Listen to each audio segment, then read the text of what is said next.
Good morning and welcome to this weekly market update from MRC Markets. Today is the 13th of August 2012.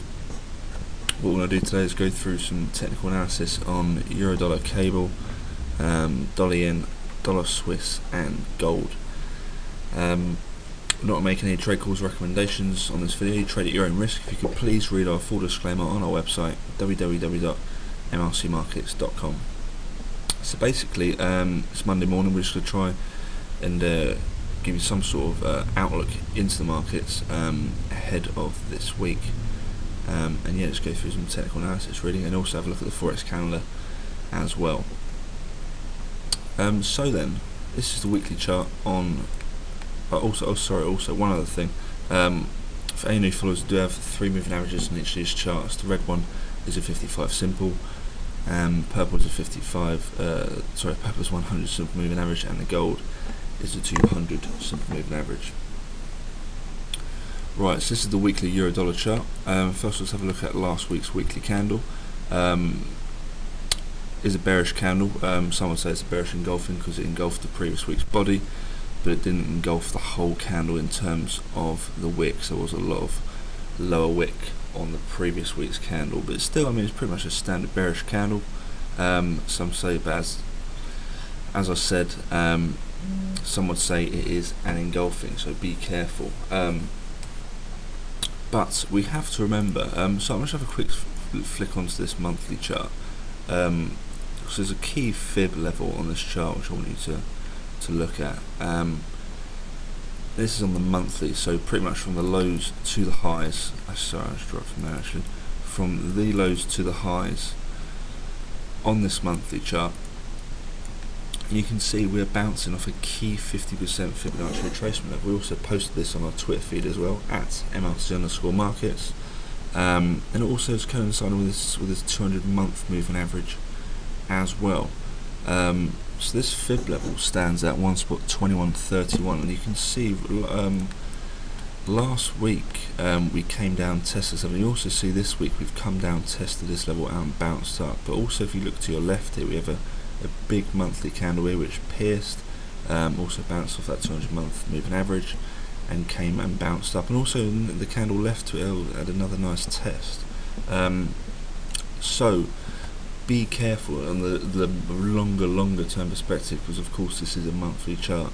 So I mean, in terms of the monthly chart, you have to say the bias is still towards the upside, whereas a lot of long term players will be long already with stops below the lows and below the 200-month moving average as well, and also supposedly probably below just the sort of 1 spot 20 level.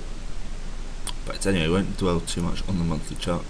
And even on the week, I mean, in terms of the weekly, in terms of moving averages, we're still miles away from that 55-week moving average, so you could say it is due some sort of retracement towards the upside. And you can see, I mean, on this weekly, just on this fib, you can see how well it's reacted. You can see a couple of weeks ago that candle pretty much tested it to the pip and formed a nice reversal, but last week's candle didn't kind of follow from that, so it'll be interesting this week to see what happens. In terms of the daily, you see we're getting currently capped at the 55-day moving average.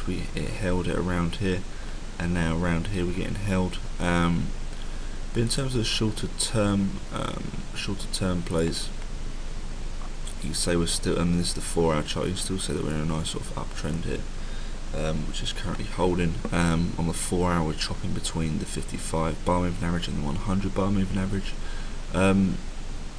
In terms of fibs, from this recent bounce here from the lows to the highs, you can see we're in a fib move. You can see that from the lows to the highs there, and the 61.8 is holding. But you can see it's just a very choppy range at the minute.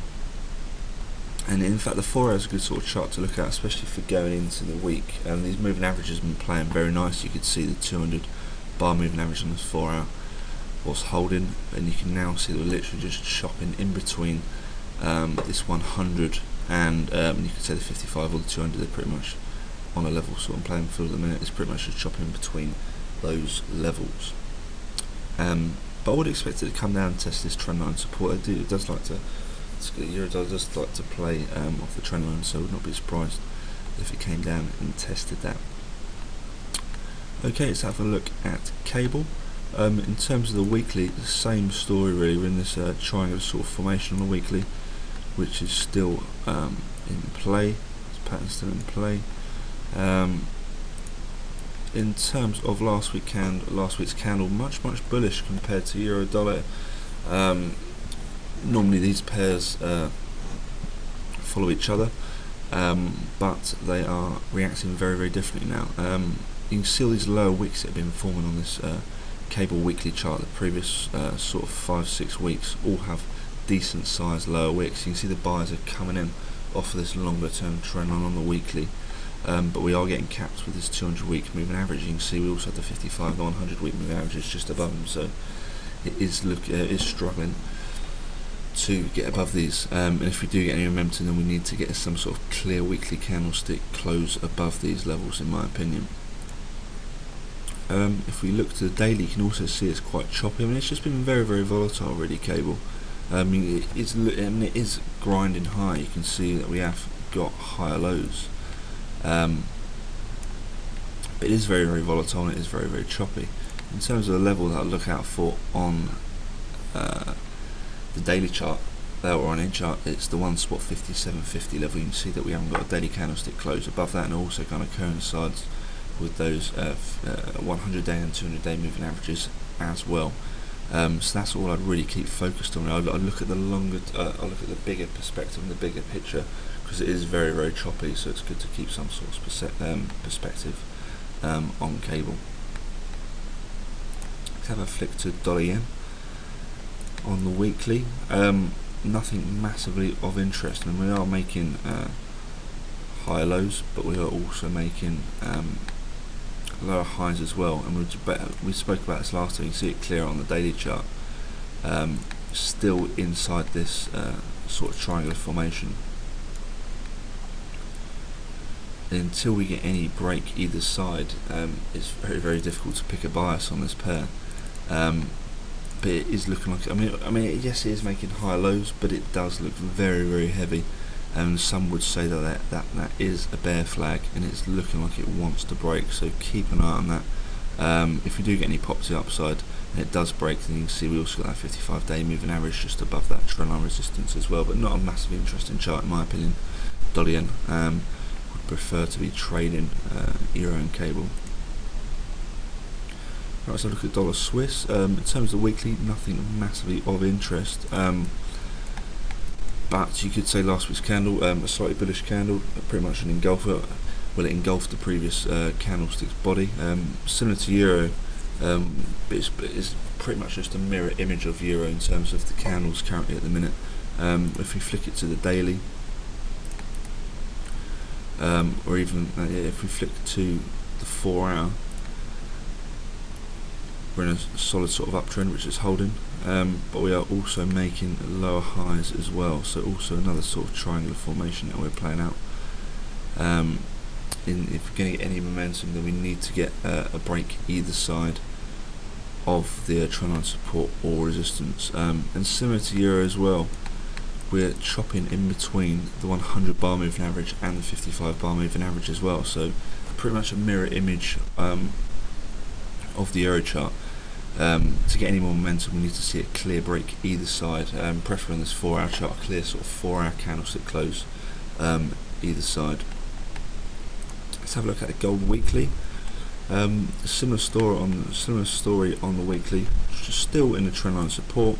A lot of people have been very bearish gold, but we've been saying for many weeks now that until we get a clear weekly candlestick close below the 1560s, then you have to still be a bull, in my opinion, and that's proven me. We're starting to grind a little bit higher now. It is still very choppy, but we also said that to get any more momentum to the upside, then we need to get a break of this sort of 1630s really. You see that clear on the daily. Let's flip it to the daily, but you can see it's pretty much just chopping in between the range on the weekly, but it's still playing out in the longer term trend line. Also have the 100 week moving average as well. If we flip it to the daily, You can see it clearer there, that sort of 16, I'll just punch a number in there, 1630s level. It is just pretty much chopping in between those. So yeah, if we're going to get any sort of bullish momentum to the upside, then it's all about a daily candlestick close above that 1630s in my opinion, and then we have that 200-day moving average, which is sort of flattening out now. And normally when they flatten out, they do tend to hold as good resistance. So would look for a daily candlestick close above there, then we really could get some bullish momentum on gold. But no, it's still an interesting chart, and it's still playing out very, very technically. So it's not the end of the world that it's kind of chopping, because you can just play the range. Okay, that's done for the charts. Let's have a look at the Forex calendar. I think it's a very, very generally quiet week. I mean, nothing coming out today apart from overnight. We have some New Zealand data. Tuesday headline, we have UK CPI. We have at 10 AM we have the German ZEW economic sentiment. And at 1:30 we have some US data. We have retail sales and PPI. On Wednesday, 9:30 some more UK news, claimant count change and the MPC meeting minutes. And at 1:30 some more US data, core CPI and normal CPI data.